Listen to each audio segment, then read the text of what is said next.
2025 heading into the season? I know you have your 6 staples that you want to have, but Absolutely. is there any part of this that is intriguing and exciting to see what you actually have on the floor?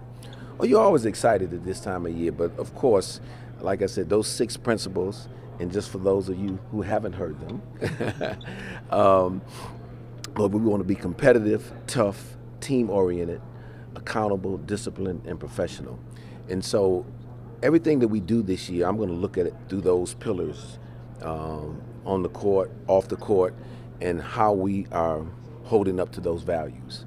So that's what I'm most excited about, because again, like I've said to many of you, it's about establishing an identity this year of who the Sacramento Kings are going to be, both on and off the basketball court.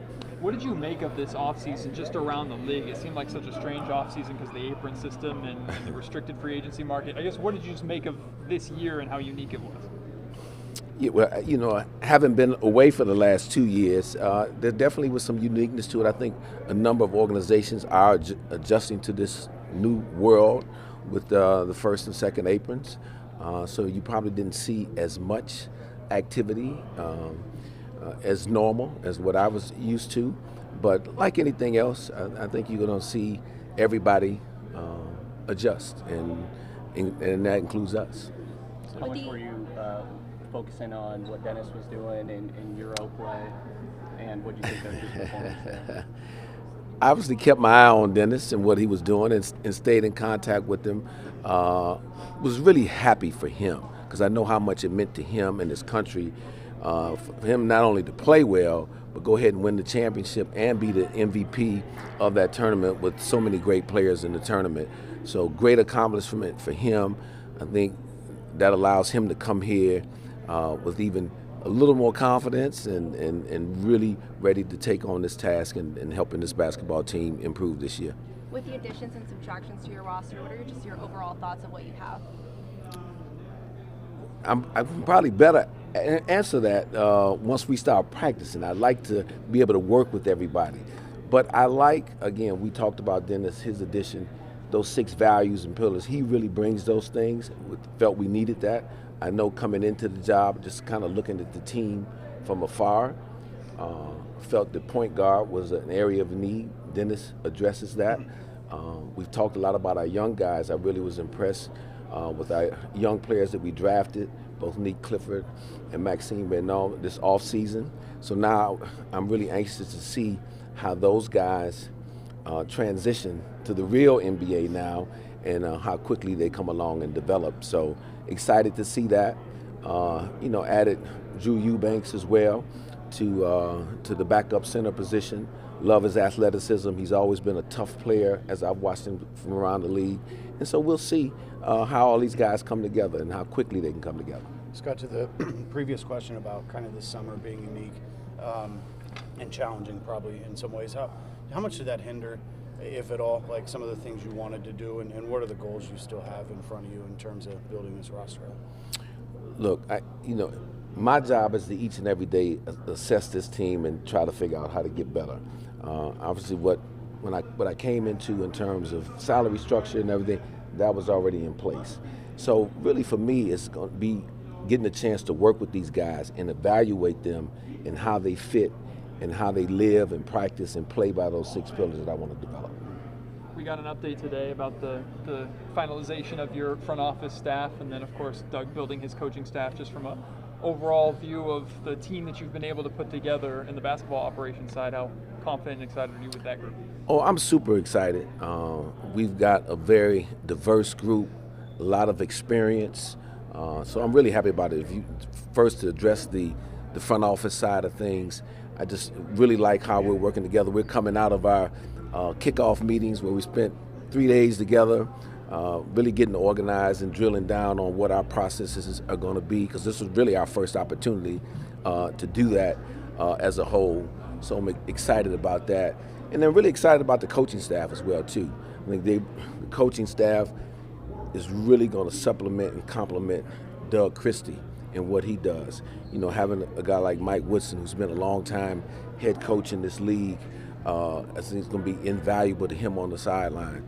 Bobby Jackson has left here, had great experience when he was at Philadelphia, obviously knows Doug as a teammate, brings a certain skill set as well. And then Mike Miller filling out the front of the bench, who I had the pleasure of working with in New York. He was our head G League coach, and then we hired him as our interim head coach, who did a phenomenal job. So that experience to help Doug, and what Doug brings naturally, his leadership, his ability to bring guys together, but they're bringing a wealth of experience in this league to help us be prepared for games and practices for the entire year. Scott, you've been linked to a player over in Golden State for a number of weeks now. Who's that? Jonathan Kuminga. I would say, though, I know you can't comment on the trade, but how finalized is this roster heading into camp, or are you still looking at making moves? Look, as we sit here today, this is our team, okay, and I'm excited about what we have going into this year.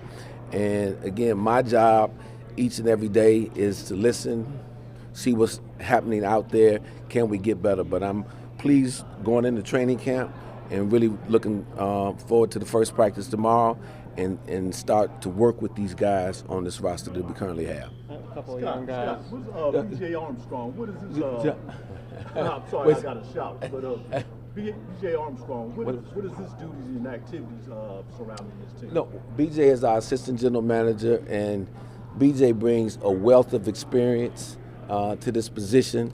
Obviously, I've known BJ a long time, but to have somebody working right beside me who obviously had a very successful playing career as a 3-time champion with the Chicago Bulls. He was a front office executive for 5 or 6 years in Chicago as well, and then a long-time agent. So he's been on every side of the business. So those experiences that he brings to the table and can share, and he has really assimilated himself extremely well with the entire front office group as well as the coaching group. So he's been a tremendous asset, and so happy to have him working beside him each and every day. Scott, a couple of young guys. Beyond wins and losses. Will there be anything beyond wins and losses that you evaluate to see a product of success this year? No, to me, I'm looking at, are we fighting every day? That's what, again, are we following those 6 pillars, and each and every night, are we laying it all on the line? If we're giving everything we have each and every night, whether it's practice, a game, then I can live with whatever the results are going to be. But I think it's extremely important, though, that we identify and establish this culture this year. It's all about that, because if you want to build a sustainable winner, you have to have a foundation.